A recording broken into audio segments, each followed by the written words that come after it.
In the previous session, we covered the law of vibration and the impact of its principles in the world. In this session, we'll be going through the law of mentalism, and we'll cover why this chakra point is called the third eye. The all is mind. The universe is mental, the Kabbalion. The universe as a whole and in its parts has its existence in the divine mind of the all, in which we live and move and have our being. In short, we are unity consciousness experiencing itself subjectively. In the law of vibration session, sine waves being associated with the various religious creation stories was discussed. Our mental states also carry different frequency sine waves. The brain has billions of neurons, and each individual neuron connects to thousands of others. Communication happens between them through small electrical currents that travel along the neurons and throughout the networks of brain circuits. When all these neurons are activated, they produce electrical pulses. By placing electrodes on the scalp, this activity can be amplified, analyzed, and visualized. This method is called electroencephalography, or EEG. Brain waves come in 5 frequencies, each of which corresponds to a Greek letter. These different brain waves correspond to different states of thought or experience.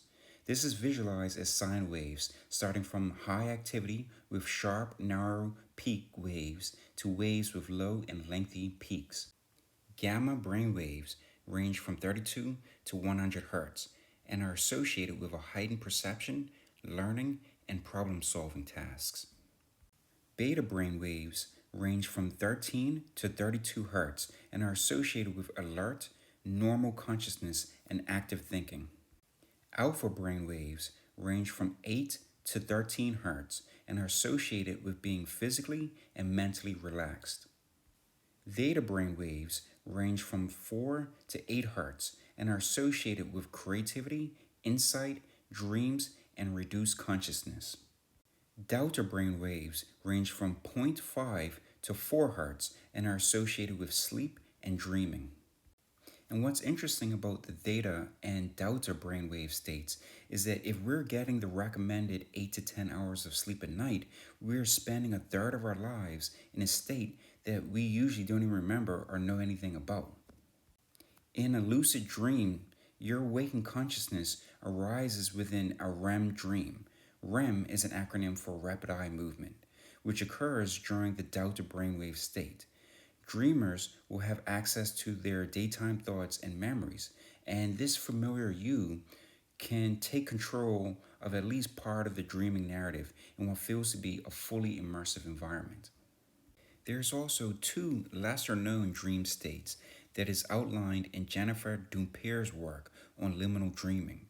These states occur when we're slipping into a dream state from alpha to delta, which is called hypnagogia, and when we're coming out of a dream state from delta to alpha, which is called hypnopumpia. In hypnagogia and hypnopumpia, you're both awake and asleep, while also being neither. In a liminal dream, you straddle the dream world and the waking world. Because you're not fully asleep, you can generally maintain awareness of your actual physical environment. You can identify where you're lying, hear the sounds in the room and know what they are, even listen to and understand nearby conversations. You're both awake and asleep at the same time, aware of your surroundings, yet also immersed in the dream realm of the unconscious. Outside of the sleeping states, there is also peak spiritual illuminations and profound revelations that can be experienced while consciousness is suspended in the higher realms of gamma through the practice of deep meditation. These alternate states of consciousness resemble the mind on psychedelics and onerogens, which are psychoactive substances that induce hallucinations and an expansion of consciousness. Artists, scientists, thinkers, and spiritual practitioners of all sorts harness these alternate states for various purposes, oftentimes yielding results that attract recognition and praise. It is the states outside of our normal wakeful consciousness that reveals the greatest aspects of human consciousness. Utilizing the universal laws to open up our chakra points is the direct path to connecting to our higher selves and the divine mind of the all. But before we go off to become psychonauts and oneironauts, we first have to ask ourselves, what is consciousness? And although it's difficult to cover all the definitions of consciousness, a study of the phenomenon and faculties of consciousness reveals that there's 1, intuition, 2, imagination, 3, illumination, 4, revelation, 5, inspiration, 6, creation, and 7, understanding and interpretation. But as vast as the world is, the visible light range is only a fraction that makes up the entire electromagnetic spectrum. The visible light range is represented by the equilibrium in the midsection where the monad is situated in the cubic wave field diagram that is in the law of polarity session. There is way more happening outside of the visible light spectrum. For example, when we think of a wireless connection, think of how much data is concurrently being transmitted in order for our devices to display information at a speed that appears to us as being instantaneous. And to think that most consumer devices are only operating on 2.4 and 5 gigahertz frequency bands.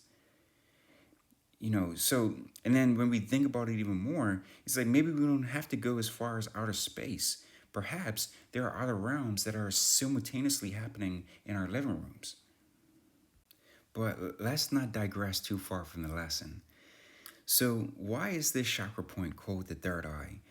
And the reason why it's called the third eye is because of a parietal eye, also known as a pineal eye, which is located at the top of the head in this picture of the Miriam's Madagascar. And it's photoreceptive and associated with the pineal gland, which regulates circadian rhythm, which is part of sleep and dreaming, and hormone production for thermoregulation. And this is all associated with this model of the triune brain, which is the brain that is divided by 3 parts. And you have the reptilian brain, which is responsible for the fight, flight, freeze, and fawn responses. The mammalian part, which is involved with the social hierarchy of society, and the neocortex, which involves the higher intelligence and higher cognitive processes.